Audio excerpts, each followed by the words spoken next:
Pause. If you haven't watched part 1, go check that out first.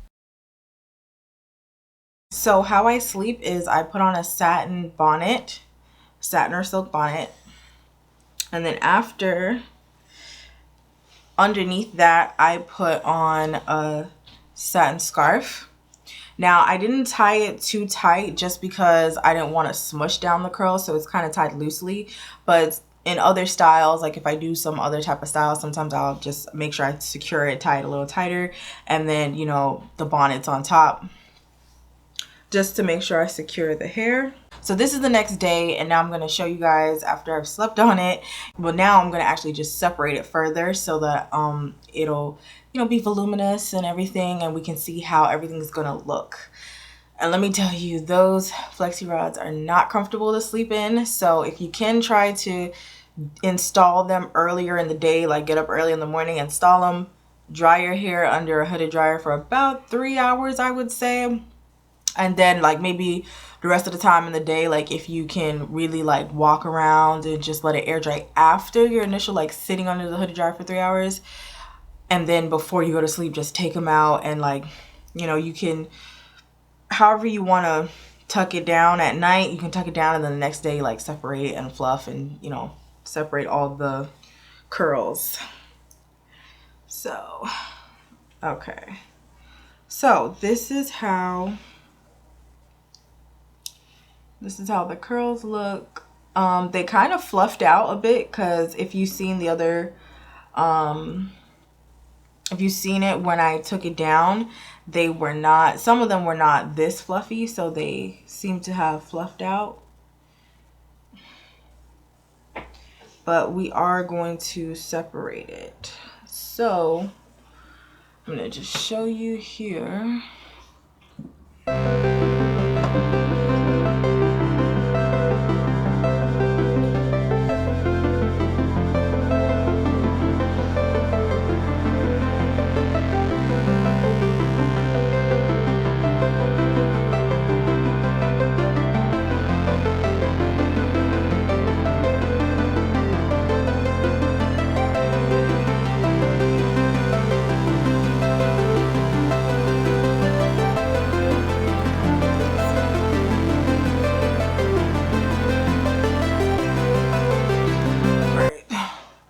So now I'm going to section and I'm going to separate, and you can see some of them I got that seemed a little big on the rod, so I guess like it fluffed up.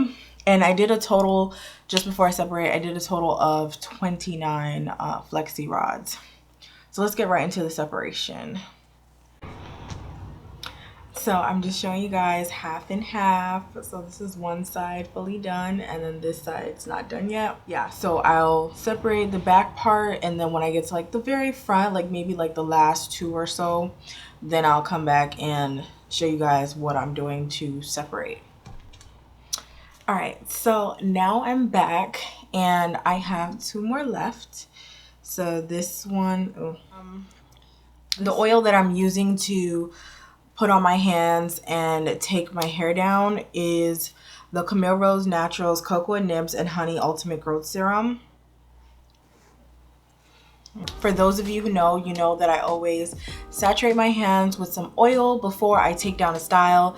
That just helps to, when it coats my hands, as my hands glide and separate the hair, it'll help for it not to frizz, like it'll keep it more intact.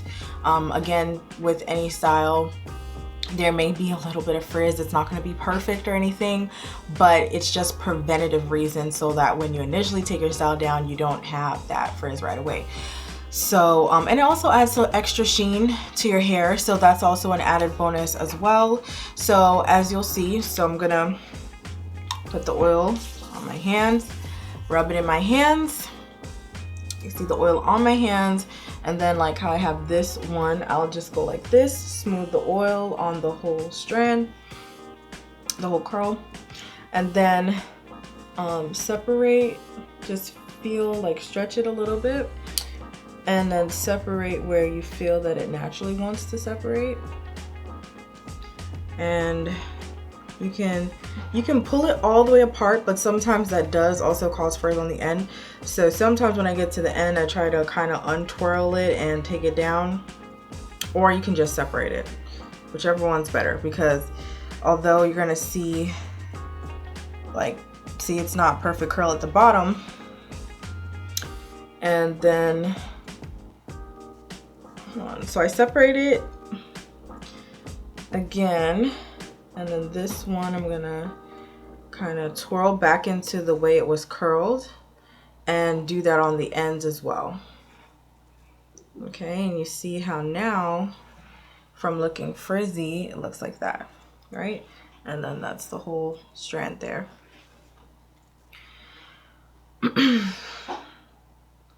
Yeah, and you can choose to separate it as much as you want. I've been separating all of them 3 to 5 or 3 to 4 separations. It depends, because some of them came out looking real chunky, so like almost basically like I had maybe too much hair in that one section, or it just didn't really take and it just kind of fluffed up really big. So I just felt like, okay, looks like the section was too big.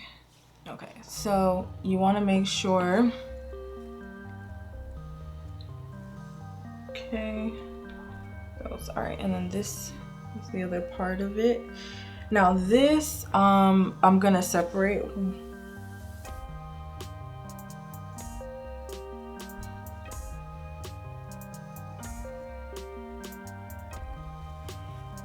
Okay, and then you see it comes out like this. That's one of them. Just kind of twirling it, smoothing it, and then twirling it back into the direction it was curled. And some of them you don't have to go this deep into twirling it, but see, it gets a little curl back. But some of the ones that you know really frizzed out, you want to like do that. So this, I'm not going to separate it anymore, and just again twirl it back in the direction, and then on the ends do a little extra.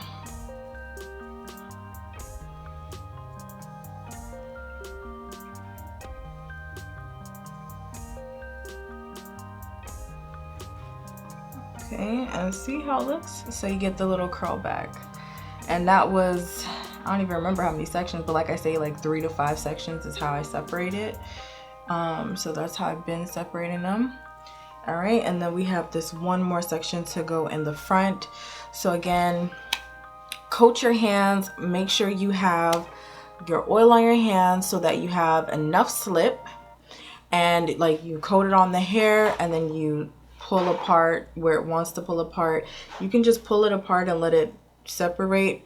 If you feel that it might get a knot at the end, you can kind of untwist the bottom and slowly pull it down and separate. And then what you want to do is, once you do separate it, you want to twirl the ends so that the ends come back with a curl on the end. It doesn't look frizzed out, and then you should be like good to go to leave the curl as is. So those are like just the basics of what you want to know when you're separating.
parting lines will go away over time, but you initially want to get in there and like shake it up, move it up and everything. And sometimes if you still feel like there's certain parting lines that are showing that you don't want to show, try to manipulate and move your hair into certain places so that it's covering those partings, so that people won't really see like to your scalp on certain parts where you don't want it to be seen. Okay, so I'm gonna show you the back again.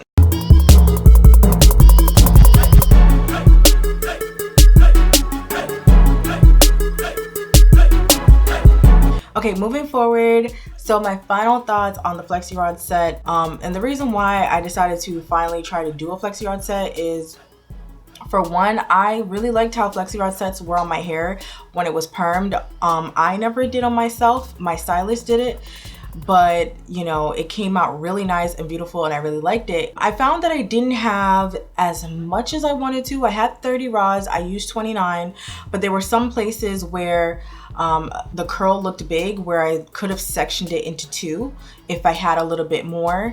And I know some of them just kind of did fluff up, but I guess if they were sectioned just a bit smaller, they may have looked a little bit more tighter. I believe that it, you know, my hair did come out pretty good. When I separated them, again, I separated it 3 to 5 times on each one, and I believe that, you know, some of them, like I still try to do the same concept, not separating it as much in the front so there's more definition in the front, and separating it more in the back. But I did find that like some sections felt thick, so I just kind of like, you know what, let me separate it a little bit more. And I did kind of separate more in the front too, but I love the volume that I have. Like I have a lot of volume, and you can still see the pattern of the curl, which I really like too. And you can still see that it's curled. Like this part in the front, I decided not to separate too much. I mean, maybe in later days, as the days go on, I can always, little parts that I didn't really separate too much, and I feel like I just want to have more volume now, I can separate further. But for now, like I think this is enough separation. And as you can see, you know, so I think it came out really good for my first time. I'm not gonna say it's a super perfect Flexi Rod on blow dried hair routine, but I do believe that I did pretty good for my first try. I want to do a video with it from my hair being wet, so starting off with wet hair and doing it that way, and seeing how that comes out, because I think it would come out really nice if I did it like that. So yeah, but I you know, again, my tips will still stand on how I take it down, the same way how I use the oil, twirling it on your fingers and all of that. I think those are good solid tips that even if I find other ways to do the Flexi Rod, it will still continue. So those tips, always keep that. And I usually always have like these takedown tips and what I do in terms of the oils on my hand and all of that in my videos. And the reason why I always state them is because obviously, for one, I may have some new people, but you know, it is important, and I think it's something that's necessary to help you with your style. Because I've heard sometimes people say, you know, I've gotten the style down, I have the twist in or the braids in, but when I take it down, it doesn't look the same, or it came out a little frizzy and stuff. And this is to help avoid that. So backtracking, going to the way that I put in the Flexi Rods. So there are a couple of ways you can do it. Now, I've seen some people do like a horseshoe way, where all your hair is like in the middle and then the Flexi Rod is like downward into a horseshoe. So there's that way. The way I did it, I call it like a sandwich. I think there's probably a certain way name for it, but I say sandwich because the Flexi Rod was here, and then I kind of folded the front part and then the back part like kind of on top of each other, so almost like a, you know, it was sandwiched in. So that's why I call that one a sandwich. And then the other way is what I call the traditional way, where you have the rod and you literally put your hair around the whole end of the rod, and then, you know, you just twist the end. So your hair's throughout the end, it's like sticking out like a long stick. And then the only part you fold is this top part. So almost like a candy cane. So like you fold the top part and then the long part sticks out, and then you have all these pieces like sticking out. And that's what I call the traditional way to do a flexi rod set. So those are 3 different ways you can do it, and depending on the size of the rod, depending on how much hair you put in each section, will also determine how your curls come out. Get a couple of bigger diameter flexi rods, then get some smaller diameter ones. The smaller ones, try using the smaller ones in the front of your hair, use the bigger ones in the back of your hair, and just beforehand know what kind of curl you want. Do you want that tight curl or do you want that loose drop curl? And if you want the looser drop curl, you can kind of space it out, almost really like a candy cane where the red stripe is a little bit spaced out. It's not like directly on top next to each other bundled up. That's kind of how you do it. So you would have your hair spaced like that on the rod. You know, but if you, again, wanted it tighter, you would have it actually close, right next to each other. If like the red stripes on the candy cane were actually like next to each other, almost like covering it in full red, and then you have like the white on the ends, like in the middle of it, something like that. So just keep that in mind before you go in and you do the flexi rod.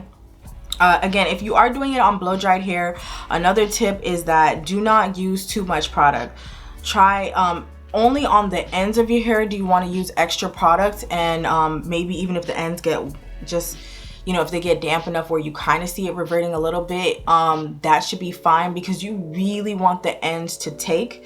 You want them to really be saturated, and maybe you can even spray water before you put the product on the ends. But I didn't do that. I just kind of really saturated and put more products on the ends and more of the mousse on the ends, because now once I comb through it and then put it on, I want the ends to come out smooth, because you want it to be that curled, smooth look. So that's why, you know, you want to put more on your ends to make sure that you don't have any like just frizzy ends. Because imagine if the end is not curled and it just looks frizzed out, but you got some sort of pattern here, it's gonna look bad. It's not gonna look good. So you really want your ends to come out really nice. So that's what you would do for this when you have your hair blow dried and you want to do it like this. And I think that is pretty much all the tips. So comment down below if you guys think this flexi rod set turned out really great. Let me know if you guys have done a flexi rod set on your hair before. Did you do it when it was in a blow dried state? Did you do it when your hair was actually wet from a wet state? And how did it come out? Did it come out really nice? Or did it look kind of like mine's in the blow dried flexi rod? Also, let me know if you guys want to see me do, you know, a wet flexi rod set, or if you don't think this came out as great as it could have, if you want me to, you know, and just come back and like do another video again with it for you guys, let me know in the comments down below. Also, comment if you have any other types of styles that you would like to see me do. Okay, and like this video if you've enjoyed it, if you learned something, share it with your friends and family. I'm sure they will also enjoy the video as well and learn something from it just like you did. And subscribe and hit the notification bell to be notified of my future video uploads. Thank you so much for watching. I will see you in my next video. Bye.